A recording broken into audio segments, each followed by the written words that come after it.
अस्सलाम वालेकुम जी। अज तुहानूं दसने आ कि जिहड़ा अपने पंजाब च विआहां ते सड़बाला बनाया जाता है। लाड़े दे नाल एक छोटे बच्चे नूं लाड़े वाकू ही तैयार किया जाता है। उस तरह ही कपड़े शपड़े पा के कुल्ला शुला बन के शेरवानी पा के ते लाड़े दे नाल तैयार किया जाता है। उहदा सड़बाला ते इह सड़बाला बनाउण दी रस्म या रिवाज कदों शुरू होया।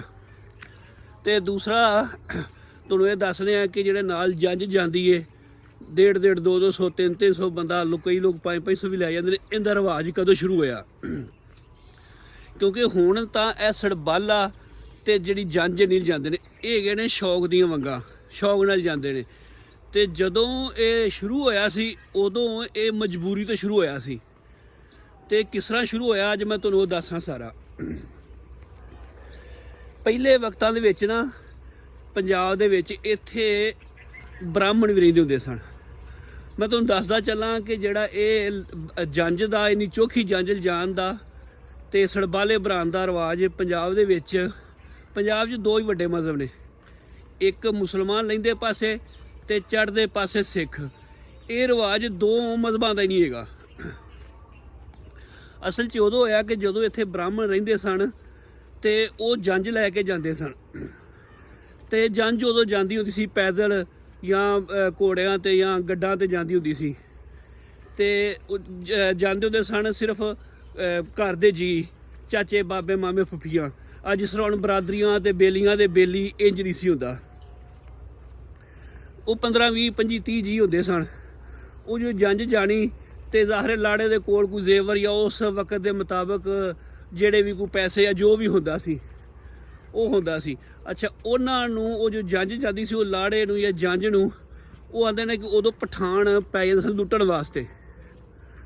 ਉਹ ਜਦੋਂ ਲੁੱਟਦੇ ਸਨ ਤੇ ਇਸ ਮਾੜ ਧਾੜ ਦੇ ਵਿੱਚ ਨਾ ਲਾੜਾ ਬਾਜ਼ ਔਕਾਤ ਲਾੜਾ ਵੀ ਕਤਲ ਹੋ ਜਾਂਦਾ ਸੀ, ਲਾੜਾ ਵੀ ਮਾਰਿਆ ਜਾਂਦਾ ਸੀ। ਉਹ ਜੋ ਲਾੜਾ ਮਰ ਜਾਂਦਾ ਸੀ ਤੇ ਜ਼ਾਹਿਰ ਉਹ ਇੱਧਰ ਲਾੜਿਆਂ ਨੂੰ ਆਪਣੀ ਪੈ ਜਾਂਦੀ ਸੀ ਤੇ ਜਿਹੜੀ ਜਿੱਧਰ ਜੰਜ ਟੁਕਣੀ ਹੁੰਦੀ ਸੀ ਉਹ ਵੀ ਉਹ ਜਿਹੜੀ ਵਹੁਟੀ ਹੁੰਦੀ ਸੀ ਜਾਂ ਜੋ ਵੀ ਉਹ ਜੋ ਕੁੜੀ ਹੁੰਦੀ ਸੀ ਉਹ ਪਹਿਲੇ ਵਿਆਹ ਤੋਂ ਪਹਿਲਾਂ ਹੀ ਜਿਹੜਾ ਨਾ ਉਹ ਇੱਕ ਹਿਸਾਬ ਦੀ ਬੇਵਾ ਹੋ ਜਾਂਦੀ ਸੀ। ਤੇ ਇੱਥੋਂ ਤੰਗ ਆ ਕੇ ਨਾ ਇਸ ਵਜ੍ਹਾ ਤੋਂ ਇਹ ਲੁੱਟ ਮਾਰ ਤੋਂ ਤੇ ਉਦੋਂ ਦੇ ਕੋਈ ਸਿਆਣੇ ਇਕੱਠੇ ਹੋਏ ਤੇ ਉਹਨਾਂ ਬਣਾਇਆ ਪ੍ਰੋਗਰਾਮ ਵੀ ਇਹਦਾ ਕੋਈ ਹੱਲ ਜਿਹੜਾ ਨਾ ਕੱਢੀਏ।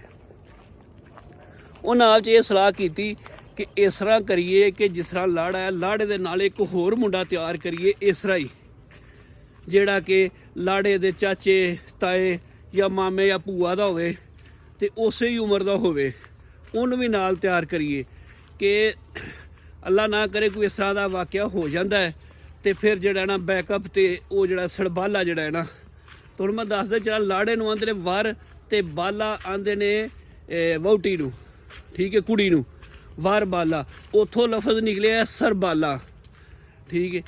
ਤੇ ਅਗਰ ਉਹ ਲਾੜੇ ਨੂੰ ਕੁਝ ਹੋ ਜਾਂਦਾ ਹੈ ਤੇ ਉਹ ਜਿਹੜਾ ਨਾ ਫਿਰ ਸਰਬਾਲਾ ਬੈਕਅਪ ਤੇ ਉਹਦਾ ਵਿਆਹ ਉਸ ਕੁੜੀ ਦੇ ਨਾਲ ਕਰ ਦਿੱਤਾ ਜਾਂਦਾ ਸੀ। ਉਹ ਜਿਹੜਾ ਸਰਬਾਲਾ ਹੁੰਦਾ ਸੀ ਉਹ ਪਹਿਲੋਂ ਵਹਿੰਦੇ ਸਨ ਕਿ ਚਾਚੇ ਜਾਂ ਤਾਏ 'ਚੋਂ, ਫਿਰ ਮਾਮੇ ਜਾਂ ਭੂਆ ਜਿਹਨੂੰ ਫੁੱਫੀ ਜਾਂਦੇ ਉਹਦੇ ਵਿੱਚੋਂ ਵਹਿੰਦੇ ਸਨ ਕਿ ਇਹ ਜਿਹੜਾ ਨਾ ਉਹ ਮੁੰਡਾ ਹੋਵੇ। ਇੱਥੋਂ ਇਹ ਰਸਮ ਜਿਹੜੀ ਹੈ ਨਾ ਸਰਬਾਲੇ ਦੀ ਚੱਲੀ ਹੈ। ਤੇ ਹੁਣ ਤੁਹਾਨੂੰ ਪਤਾ ਹੈ ਥੋੜ੍ਹਾ ਫੈਸ਼ਨ ਬਣ ਗਿਆ। ਅੱਛਾ, ਜੰਜ ਦਾ ਰਿਵਾਜ ਇੱਥੋਂ ਚੱਲਿਆ। ਚੌਕੀ ਜਾਣੀ ਪਹਿਲੋਂ ਹੀ ਘਰ ਦੇ ਕਲੋਜ਼ ਜਿਹੜੇ ਸਨ ਚਾਚੇ ਤਾਏ ਮਾਮੇ ਫੁੱਫੀ ਇਹ ਹੀ ਚੰਦ ਜੀ ਹੁੰਦੇ ਸਨ, 10 15 20 ਜਾਂ 30 ਹੋ ਜਾਂਦੇ ਸਨ। ਇਸ ਤਰ੍ਹਾਂ ਜਾਂਦੇ ਨੇ ਜੋ ਜੰਜਾਂ ਲਟੀਂਦੀਆਂ ਸਨ ਨਾ ਤੇ ਫਿਰ ਉਹ ਜਿਹੜੇ ਇਕੱਠੇ ਹੋਏ ਕਿਸੇ ਸਿਆਣੇ ਬੰਦੇ ਤੋਂ ਮਸ਼ਵਰਾ ਲਿਆ ਵੀ ਇਹ ਅਸੀਂ ਲੁੱਟੇ ਜਾਂਦੇ ਹਾਂ ਤੇ ਇਹਦਾ ਕੀ ਹਿਸਾਬ ਕਿਤਾਬ ਕਰੀਏ। ਉਹ ਬੰਦੇ ਨੇ ਪੁੱਛਿਆ ਵੀ ਕਿੰਨੇ ਸਾਂ ਜੇ, ਉਹਨੇ ਦੱਸਣ ਵਾਲੇ ਨੇ ਦੱਸਿਆ ਸੀ 20 ਸਾਂ ਜਾਂ 25 ਸਾਂ ਜਾਂ 30 ਸਾਂ। ਤੇ ਉਹਨੇ ਕਿਹਾ ਤੁਸੀਂ ਇਸ ਤਰ੍ਹਾਂ ਕਰੋ ਕਿ ਹੁਣ ਤੁਸੀਂ 100 ਬੰਦਾ ਜਾਣਾ, ਤੁਸੀਂ ਆਪਦੇ ਹੋਰ ਜਿਹੜੇ ਸ਼ਰੀਕੇ ਜਿਹਨੇ ਉਹਨਾਂ ਨੂੰ ਵੀ ਸਾਰਿਆਂ ਨੂੰ ਕਹਿਣਾ। ਇੱਥੋਂ ਫਿਰ ਇਹ ਆ ਕਿ ਉਸ ਲੁੱਟਣ ਦੀ ਵਜ੍ਹਾ ਤੋਂ ਹੀ ਜਿਹੜਾ ਹੈ ਨਾ ਉਹ ਜੰਜ ਚੋਖੀ ਜਾਣ ਲੱਗ ਪਈ। ਪਹਿਲੋਂ ਆਪਦੇ ਘਰ ਦੇ ਜੀ ਹੁੰਦੇ ਸਨ, ਫਿਰ ਅਗਾ ਪੂਰੇ ਪਿੰਡ 'ਚ ਕਹਿਣਾ ਸ਼ੁਰੂ ਕਰਤਾ ਵੀ ਤੁਸੀਂ ਜੰਜ ਜਾਣਾ ਹੈ। ਉਹ ਫਿਰ ਜੰਜ 100 150 ਬੰਦਾ ਜਿੰਨਾ ਇਕੱਠਾ ਹੋਣਾ 'ਚ ਉਹ ਜੰਜ ਜਾਣ ਲੱਗ ਪਿਆ ਤਾਂ ਕਿ ਜਿਹੜਾ ਉਹ ਪਠਾਨ ਲੁੱਟਦੇ ਸਨ ਉਦੋਂ ਬ੍ਰਾਹਮਣਾਂ ਨੂੰ ਉਹ ਨਾ ਲੁੱਟ ਸਕਣ। ਇਹ ਹਿਸਟਰੀ ਸੀ ਜੀ ਸਰਬਾਲੇ ਦੀ ਤੇ ਜੰਜ ਦੀ। ਤੇ ਹੁਣ ਇਸ ਦੋਵੇਂ ਚੀਜ਼ਾਂ ਜਿਹੜੀਆਂ ਹੁਣ ਫੈਸ਼ਨ ਬਣ ਚੁੱਕੀਆਂ ਨੇ।